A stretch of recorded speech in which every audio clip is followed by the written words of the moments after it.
Hey, what's up guys? Let's go over the LFO section. The LFO section is right here. We have two LFOs, or modulators, and what we're going to do is use a sine wave, a simple sine wave. I have the signal analyzer zoomed out so we can see changes over a longer period of time. And what we're going to do is unmap the mod wheel, and when it's at 100%, the mod depth is not engaged. I'm going to bring that down, right? And if you have, I don't have a mod wheel, but we'll get into what that does later. So we have a triangle. We're going to modulate the pitch. We're going to click up here, go to LFO 1. Right. So we have our LFO engaged, and it's via a triangle. We'll go saw down. Right. It's kind of restarting. You know what I'll actually do? I will actually. So this is really good. I'll go to default. And I will go to our volume mod here and map this to LFO. Right, so we can see changes over time. So it's basically a saw down. So how the LFO works is you have your sync. It can only be synced to things, and your rate is a multiplier. So these two together. So if you have a rate of 0, kind of goes against conventional thinking, but it's a really awesome way to do modulation. If it's at 0 and the sync is at 1 second, you get it, at 1 second. It syncs to 1 second, and the rate acts as a multiplier. So that's 2 times a second, right? And kind of a triplets, and we double that again, or whatever. All the way up to the holy crap range, and we can even go in reverse to kind of divide it to make like kind of longer modulations, and you can sync it to basically everything. So we'll set it to 0 again. We'll double click it. So it's at 16ths, right? And it's it starts via a gate. So every time we hit a key, it restarts, which could be nice, but what we'll actually do is sync it to the DAW. So this will always be, synced to the DAW, as opposed to just being restarted every time. Every time we hit a key. There's different waveforms, and I'll show you that right now. We have sine, triangle, saw up, and we can even, if we kind of invert the volume mod here, it kind of does the same thing. This is saw up, square, low, or high to low. It's when the phase is at its peak, right? So it's the square would be on and off, so it looks like a square. You know what I mean? I'll go back to 1 second. So it's like equal amounts. And low to high, you hit it and then it doesn't trigger right away.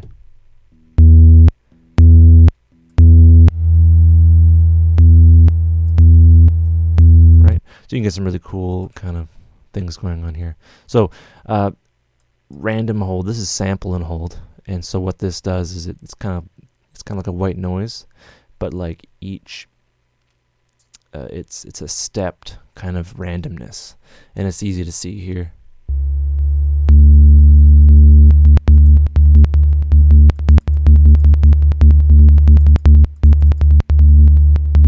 So it's like a random velocity. Another thing is something is new to me is a random glide. It's the same thing, but it kind of glides to the next, step.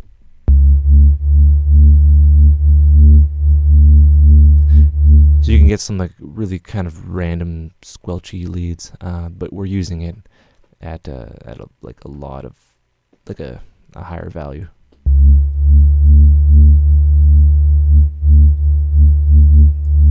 Right. So now we have a phase, which you can't see, but it'll start the LFO at a time. You can probably see that better with a saw. So it's the phase of the actual shape, right?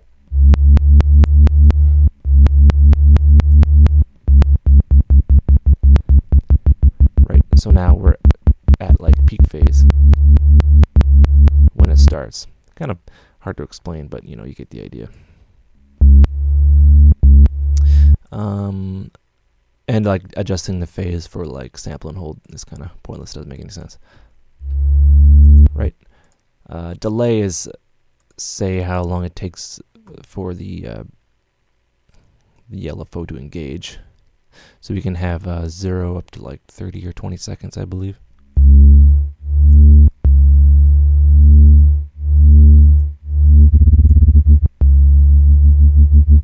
Right, so you can get like a vibrato, expressive, like lead 80s style. So so we have this wobbly guy here. We can actually modulate the depth of this. So we can modulate the amount of modulation with another modulator. I think I got that right. So yeah, we will map this to LFO2, and we can map it to the exact same guy. So, and yeah, let's give it a look here.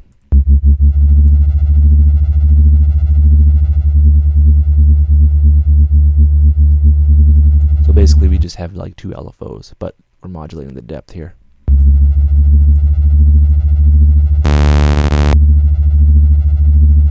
Right, we could probably hear that better if we have pitch now, since we understand how it kind of goes about.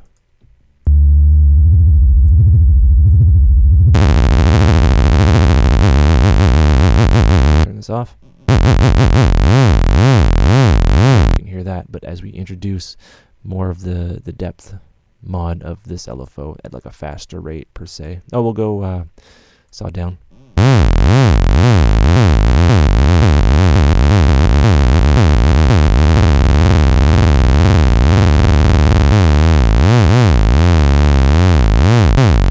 Right.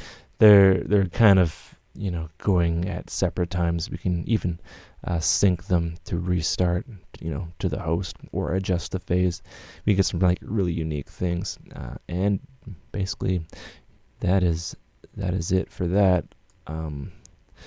Again, the default is mod wheel, but I don't have one. But everything is basically the same. We don't even have to map this to just pitch. We can have multiple things we can map this to. We can modulate, you know, the cutoff.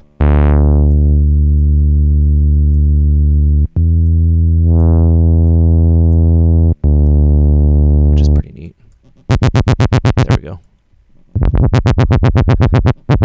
So the pitch and the cutoff. And you know, we don't even have to modulate this LFO with another LFO. We can modulate it with our secondary envelope. And we can get even awesomer sounds. So, you know, if we want it to start out kind of strong,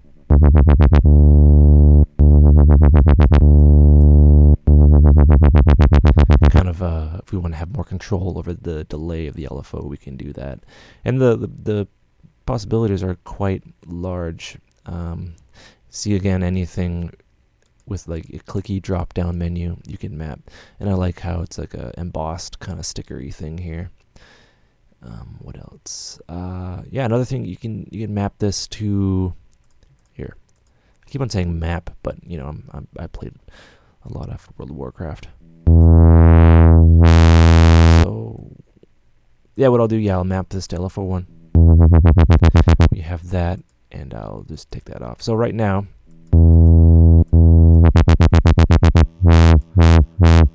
I have that, but what I can do is I can map this to pressure. So I'll turn this up. And the harder I press, the more modulation we get. Or the more pronounced it gets. Right, and that's for the depth. We can also map it to, so there's rate modulation and depth modulation. What I want to do is I can have this mapped to velocity. So the harder I press, the more pronounced the depth of the modulation we're getting. And I can map this to velocity, so I get our. So if I'm pressing very lightly, we have no rate. If I start to press harder, wait, that's velocity. What am I doing? Pressure. Pressure? There we go. I clicked on it twice. What the hell's going on here? Is this pressure?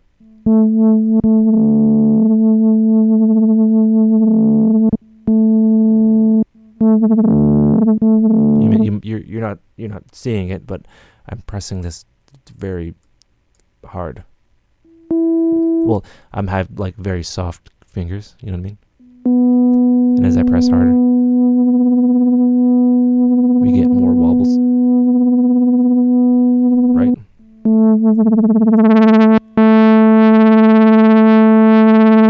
Right. So there's a lot of ways you can express a simple LFO. So the initial how hard I pound on this thing.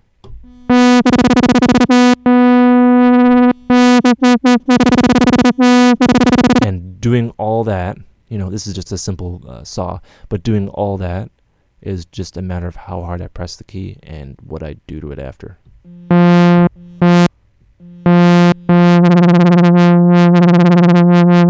So you can make, you know, dubstep with one finger. Lol.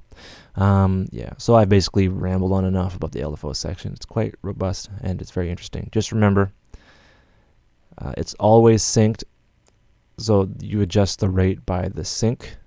So 1 second is the base kind of integer thing, and up at the top there you'll see 0.0, and that is 1 second, and this acts as a multiplier, right? And you can map it to anything. Right, but if you double click, you go right back to 0, so you have, like, you know, perfect modulation, right? All right, I've rambled on enough. Hope you learned stuff. Yeah, we'll be back.